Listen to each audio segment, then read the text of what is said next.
Pemimpin Bersatu persoal campur tangan tentukan keputusan pemilihan sayap parti.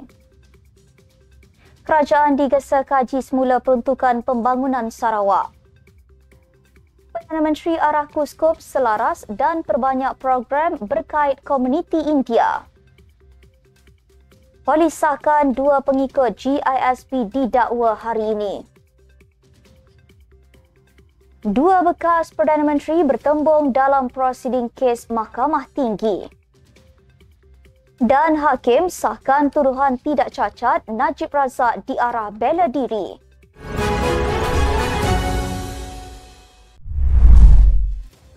Bismillahirrahmanirrahim. Assalamualaikum dan salam Malaysia Madani. Bersama saya Asma Ismail dalam Nextstep News edisi tengah hari. Jangan lupa ikuti kami di semua platform Nextstep Malaysia.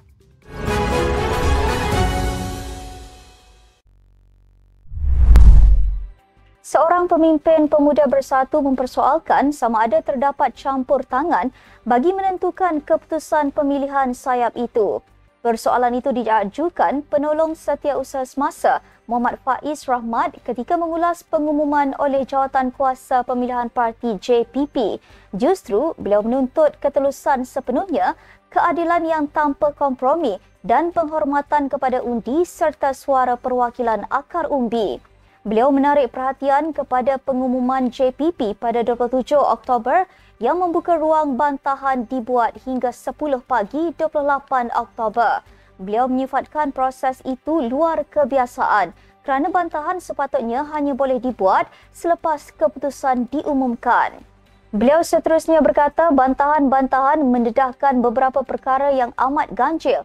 Contohnya keabsahan undi daripada Pemuda Bersatu Beaufort yang tidak diberi kelulusan untuk bersidang. Berdepan persoalan-persoalan itu, Faiz menegaskan bahawa ahli bersatu berhak mendapat jawapan yang sahih dan bukan sekadar alasan. Kerajaan digesa untuk mengkaji semula peruntukan pembangunan Sarawak bagi memastikan negeri itu dapat mencapai kemajuan setanding negeri lain di Semenanjung. Yusof Abdul Wahab, GPS Tanjung Manis berkata, jumlah itu masih rendah untuk membangunkan sebuah wilayah seluas dan semundur Sarawak. Katanya, beliau tidak bermaksud untuk tidak bersyukur atas jumlah yang diperuntukkan, namun fakta tetap fakta di mana Sarawak masih tercicir. Aspek termasuk keluasan negeri, jumlah sumbangan dana diberi kepada persekutuan serta kemajuan perlu diambil kira dalam keputusan berkait peruntukan pembangunan negeri bagi menjamin keadilan agihan. Perdana Menteri Datuk Seri Anwar Ibrahim ketika membentangkan Belanjawan 2025 pada 18 Oktober lalu mengumumkan peruntukan pembangunan diterima Sabah dan Sarawak paling tinggi berbanding negeri lain disebabkan terdapat jurang prasarana asas seperti jalan raya, elektrik dan air bersih. Bagaimanapun, Yusof mempersoalkan formula diguna pakai kerajaan dalam menentukan kadar pemberian khas itu. Kementerian Pembangunan Usahawan dan Koperasi Kuskop diarahkan untuk menyelaras dan memperbanyak program berkaitan komuniti India. Menurut Perdana Menteri, Timbalan Menteri R. Ramanan dipertanggungjawabkan untuk menyelia bagi memastikan antara lain peruntukan dalam Belanjawan 2025 untuk komuniti itu mencapai matlamat.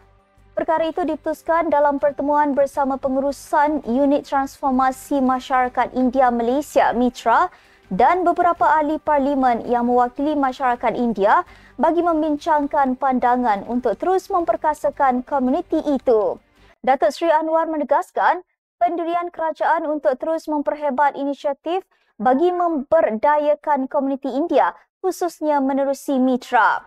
Beliau berkata dengan iltizam kerajaan serta sokongan semua pihak khususnya daripada pimpinan masyarakat India, ia diharap akan terus memperkukuh mitra dan merealisasikan hasrat memartabatkan masyarakat India. Menerusi Belanjawan 2025, Datuk Seri Anwar mengumumkan peruntukan sebanyak 130 juta untuk melaksanakan pelbagai program termasuk pembiayaan perniagaan komuniti India. 2 lagi pengikut Global Ikhwan Service and Business Holdings GISP didakwa di Mahkamah Klang hari ini. Ketua Polis Negara Tan Sri Razarudin Husin berkata, bagi kes pertama, wanita berusia 44 tahun didakwa di Mahkamah Klang mengikut Seksyen 14 Anti Pemerdagangan Orang dan Penyeludupan Migran ATIPSOM 2007 Akta 670. Beliau berkata arahan pertuduhan diterima daripada Timbalan Pendakwa Raya pada 17 Oktober dan suspek didakwa pada pukul 9 pagi. Seorang lagi wanita berusia 54 tahun didakwa di Mahkamah Magistrat Klang mengikut Seksyen 5-1 Akta Pusat Jagaan 1993. Beliau berkata kedua-dua suspek itu tahanan Akta Kesalahan Keselamatan Langkah-Langkah Khas 2012 SOSMA. Dua bekas Perdana Menteri iaitu Tun Dr. Mahathir Mohamad dan Najib Razak bertembung dalam prosiding kes di Mahkamah Tinggi. Menerusi laporan Sinar Harian, ia mungkin turut mengundang kehadiran penyokong daripada kedua-dua bekas Perdana Menteri itu di luar mahkamah sejak awal 7 pagi. Najib dijangka menghadiri prosiding keputusan 4 kes menggunakan kedudukan untuk suapan hampir 2.3 bilion dana 1MDB dan 21 pertuduhan pengubahan wang haram membabitkan wang sama. Hakim Datuk Colin Lawrence Securah membuat keputusan itu pada jam 9 pagi.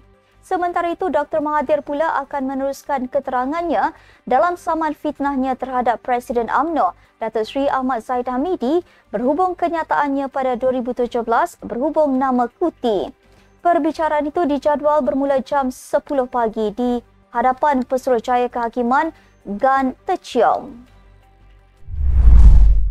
Sementara itu, 4 tuduhan menyalahgunakan kedudukan untuk mendapatkan suapan dana 1MDB dan 21 tuduhan pengubahan wang haram berjumlah 2.3 bilion yang dihadapi Najib Razak adalah sah dan tidak cacat. Hakim Datuk Colin Lawrence Securah memutuskan perkara itu ketika membacakan penghakiman Mahkamah Tinggi di akhir kes pendakwaan. Securah berkata, tuduhan yang dikenakan ke atas Najib tidak kabur dan bekas Perdana Menteri itu tidak dikelirukan serta tidak diprejudiskan berhubung kesalahan berkenaan. Justru Najib diarahkan untuk membela diri terhadap 4 tuduhan menyalahguna kedudukan itu. Ia selepas pihak pendakwa raya berjaya membuktikan kes prima facie terhadap Najib. Najib yang didakwa melakukan kesalahan itu ketika menjawat jawatan selaku Perdana Menteri dan Menteri Keuangan kelihatan tenang selepas Securah membuat keputusan berkenaan di akhir kes pendakwaan. Sekiranya hakim bicara mendapati pendakwaan berjaya mewujudkan kes prima facie terhadap Najib, maka beliau hendaklah membela diri terhadap semua tuduhan berkenaan dan mahkamah sama ada akan membuat keputusan beliau bersalah atau tidak di akhir kes pembelaan. Sekian untuk edisi tengah hari ini. Ikuti perkembangan semasa isu-isu panas politik Malaysia setiap hari hanya di Netstat News. Jangan lupa untuk follow Facebook Netstat Malaysia dan subscribe YouTube Netstat TV. Netstat Malaysia bersama melangkah dengan yakin. Saya Asma Ismail. Assalamualaikum dan salam sejahtera.